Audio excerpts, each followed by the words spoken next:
But Conor, we have you on. Originally, we didn't expect this breaking news. We wanted 20 minutes of your time. We only have 10 left to talk about your fantastic article on offer sheets. The reason it was fantastic and what the Bruins, might be doing this off season was a lot of great information, but we want to start with just the explanation, like you did in your article, of what that process looks like and the cost to some teams if they go that route. So can you give us a little technical breakdown before we get into what the Bruins might be doing? Yeah, using offer sheets and targeting restricted free agents it's something that I feel like reporters and media people talk about in the offseason, and then it never actually gets put into practice by teams. It's something you don't see all that often because it's usually pretty tough to pull off, because essentially you're targeting a free agent who a team still holds his rights going into free agency. So you essentially have to submit an offer sheet to a player. So you send out a contract. Usually it has to be a pretty hefty raise from whatever that player, who's usually due for their first big contract at that stage of their career. Usually they're 22, 23, 24. You submit an offer sheet and the team has an opportunity to match it, the team that holds the player's original rights. They can either match it, which most teams end up doing if that ends up being the case, because a lot of times you're essentially negotiating that contract for the original team, which is pretty convenient. But if it is a team that either doesn't have the cap space to accommodate that contract, or they got to move out two other contracts on their roster to accommodate that offer sheet, they'll usually let that player go. And if that's the case, the team that does sign that RFA not only gets the player, but also has to submit or give up draft compensation. And it can kind of depend on how hefty the contract is. It's based off of the average annual value. So if you're signing a guy to a contract between $2.5, $4.5 million, it's going to be usually it's like a second and a third round pick is what you end up giving up for compensation. If you're signing a player that's going to end up having a contract of, $7 million, it's usually a first, second, and third round pick. So it's a principle that you don't see that often because, one, you're probably paying a premium for a player, and you're also giving up draft picks as well. And it also has to be your team's own draft picks. It can't be, if the Bruins wanted to do that, they can't give up like Toronto's 2026 first round pick or anything like that. So it's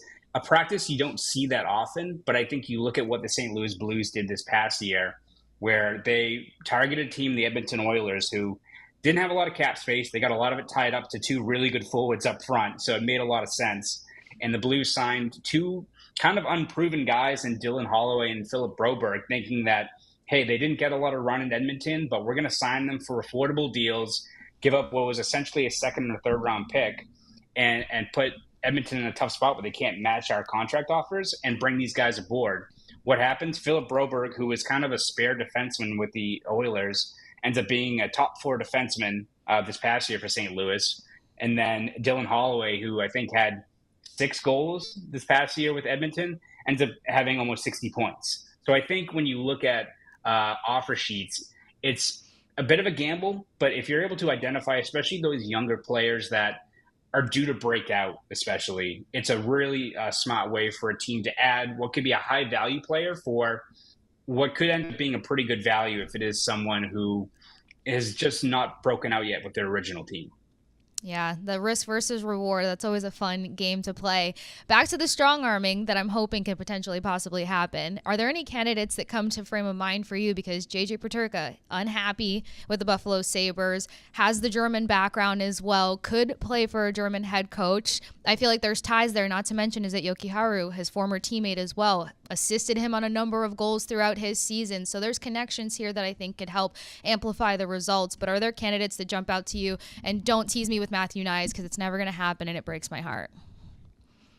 Yes, I will say a lot of people immediately point to Matthew Nyes, but I almost feel like when you're looking at an offer sheet, right? If you wanted to sign Matthew Nyes, who a great player, you sign him here, he's going to be a 30-goal guy the next 4 or 5 years. So I think we all agree on that.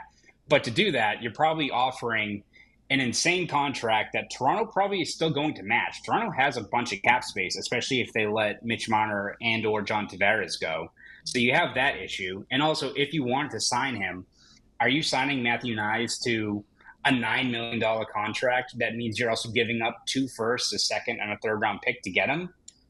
Probably not. I like Matthew Nyes, but I don't know if he's worth that. And so I think it's, instead of signing a guy like Matthew Nyes, it's finding the next Matthew Nyes, right? It's the guy who maybe has 10 goals the previous year, but you look at his underlying numbers or his usage, and you feel like he's due to break out. It's kind of like, I know he wasn't a restricted free agent, but like Morgan Geekie was a guy that you looked at his numbers and how he wasn't really used all that much in Seattle. And you're like, all right, if you put him in a middle six spot, you can get a useful player out of it. So I think JJ Peterka is a young player that makes a lot of sense, right, in terms of his skill set.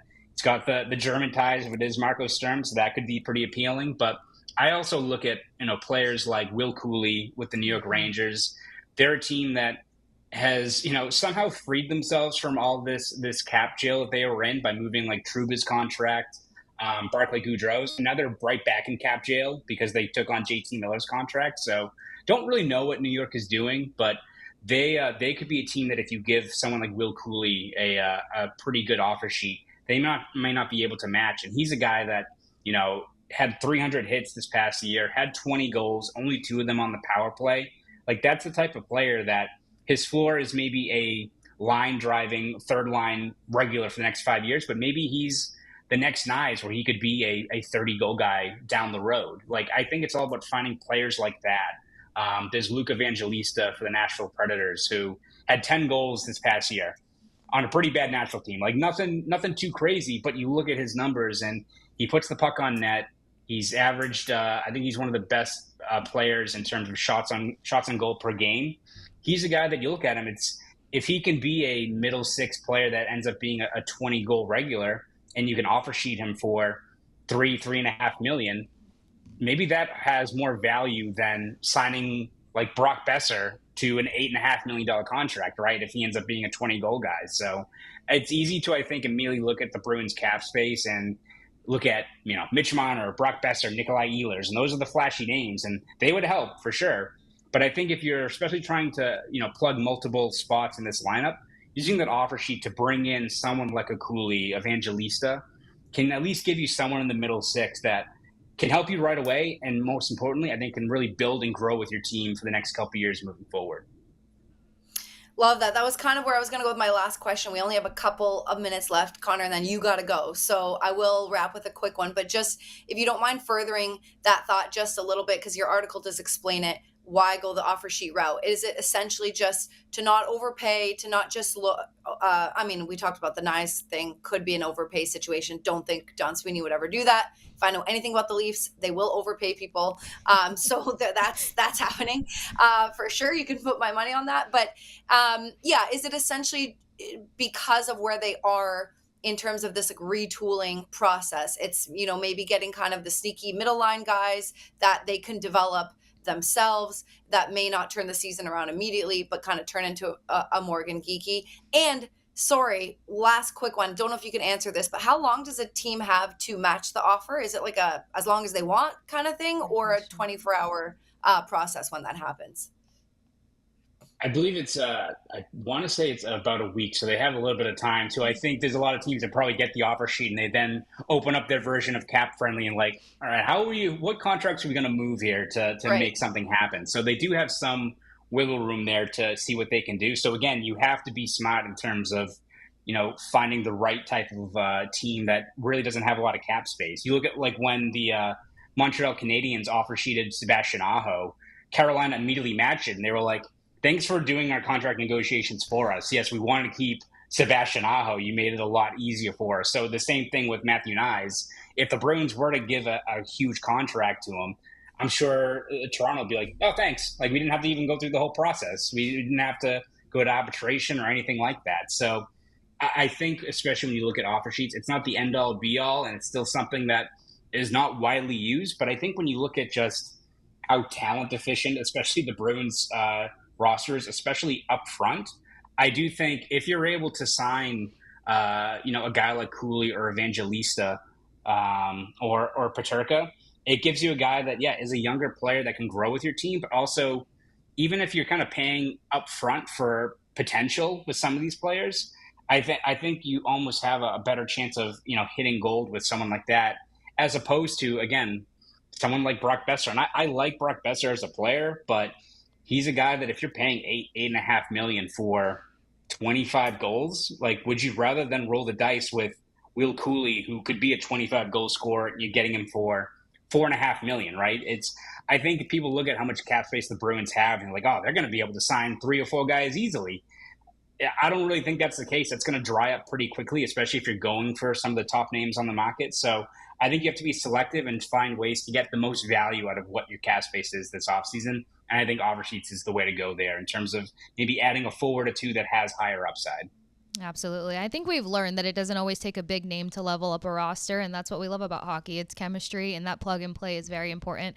Cooley's fantastic. Got to cover him for a hot minute this past fall in New York, so he jumped in on the top 6 guys a number of times and helped drive the engine that was New York trying to figure out their system at the time. So get more on this. Conor had a great article breaking down the offer sheet information. Conor, thank you so much for joining us.